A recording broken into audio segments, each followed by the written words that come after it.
नमस्कार दोस्तों। आज मैं लेकर आई हूँ एक पारिवारिक कहानी जिसकी लेखिका है सारिका राजकोटिया जी। अगर यह कहानी आपको अच्छी लगे तो प्लीज हमारा चैनल सब्सक्राइब करें। कितनी देर से बैल बजा रहा हूँ, बहरी हो गई हो क्या?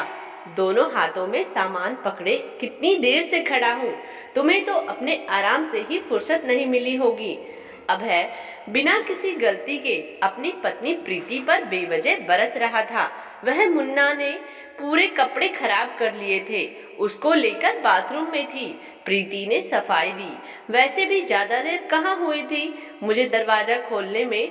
लगता है आज फिर ऑफिस में किसी से उलझकर आए हैं, प्रीति ने मन ही मन बुदबुदाया। प्रीति की शादी को 6 साल हो चुके थे। उसे 4 साल की बेटी आराध्या और साल भर के बेटे युग की मां होने का मातृत्व सुख प्राप्त था। अभय एक कंपनी में जॉब करता था और प्रीति होम मेकर थी।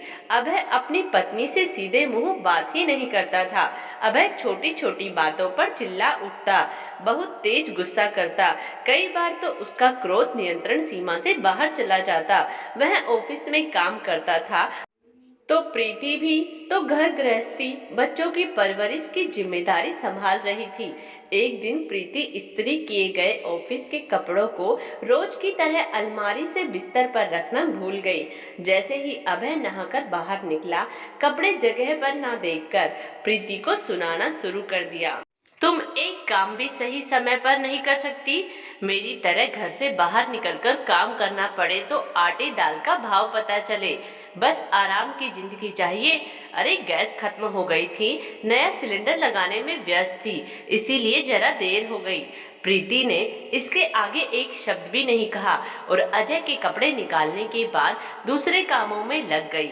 अभय को एहसास नहीं था कि हर बात पर गुस्सा करना ठीक नहीं है। कुछ दिनों बाद प्रीति की सास कल्पना जी उनसे मिलने आई। कुछ ही दिनों में उन्होंने महसूस किया कि उनका बेटा बोलने से पहले एक बार भी नहीं सोचता। गुस्से में कहे उसके शब्द बहू की भावनाओं को कितनी चोट पहुंचाते हैं। एक दिन अभय के ऑफिस से आने पर प्रीति ने उसके लिए गर्मा गर्म पकोड़े बनाए। यह किस तरह के पकोड़े बनाए हैं? जाहिल औरत, सुबह से कमर तोड़ काम करो और घर में 2 निवाले सुकून से खाने भी ना मिले, एक काम भी ठीक से नहीं होता तुमसे। उसने गुस्से में नाश्ते की प्लेट सामने से सरका दी। पत्नी की नारीत्व सुलभ भावना को ठेस पहुंचा दी। यह क्या बदतमीजी है अभय? इस तरह अन्य का अपमान शोभा नहीं देता। तुम्हें क्या लगता है एक तुम ही हो दुनिया में जो घर चलाने के लिए पैसे कमा रहे हो और तुम्हारी पत्नी बैठी बैठी घर में आराम कर रही है। तुम्हारी पत्नी कोई डस्टबिन नहीं है जिस पर तुम अपने ऑफिस का गुस्सा, बाहर की नाराजगी डाल सको। कोई भी बात कितनी भी कड़वी क्यों ना हो, अगर इज्जत के साथ की जाए तो इतनी बुरी नहीं लगती। बहू भी दिन रात घर के कामों में, बच्चों के हजार कामों में उलझी रहती है। एक काम खत्म नहीं होता कि दूसरा काम तैयार रहता है, पर वह तो अपना गुस्सा तुम पर नहीं उतारती। आज उसने कितनी मेहनत से यूट्यूब पर रेसिपी देख तुम्हारे लिए पकोड़े बनाए थे। तुम्हें अगर पसंद नहीं आए तो तुम अकेले में उसे धीरे से कह सकते थे कि तुम्हें किस तरह के पकोड़े ज्यादा पसंद है। आज बहू का भी दिन काफी चुनौतीपूर्ण था। काम वाली बाई नहीं आई, सारा काम हाथ से करना पड़ा। बेटे को लूज मोशन हो गए, बेटी का कल फैंसी ड्रेस कंपटीशन है, उसकी तैयारी करवाई। इन सब के बीच तुम्हें खुश करने के लिए नए तरह के पकोड़े बनाए। अब तुम्हें पसंद नहीं आए तो उसमें बहू का क्या दोष? बेटा, बाहर का सारा गुस्सा अपनी पत्नी पर निकालना सही नहीं है। इससे धीरे धीरे रिश्ता खत्म होने की कगार पर पहुंच जाता है। चिल्लाने की बजाय आराम से बात करने की कोशिश करो। अपने ईगो को कम करो। जिंदगी में हंसी मजाक ठहाकों को शामिल करो। खुलकर हंसो। गुस्सा आए तो उस जगह को छोड़कर बाहर निकल जाओ, थोड़ा टहल आओ। माँ ने अभय को समझाया और सास बहू की एकजुटता का परिचय दिया।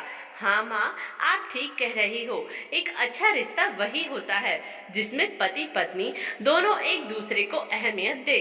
मुझसे गलती हुई है तो रिश्ते को अच्छा बनाए रखने के लिए पत्नी से माफी मांगने में भी पीछे नहीं रहूंगा और अपने गुस्से पर नियंत्रण रखने की कोशिश करूंगा।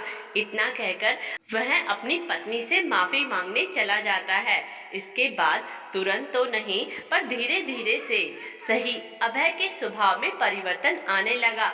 उसके स्वभाव में गुस्से की जगह धैर्यता, संयम ने ले ली। दोस्तों, कई बार गुस्से में हम ऐसी बातें भी बोल जाते हैं जिससे सामने वाले की भावना को ठेस पहुंच सकती है, जिससे न केवल रिश्ते पर बुरा असर पड़ता है बल्कि रिलेशन टूटने तक आ जाते हैं।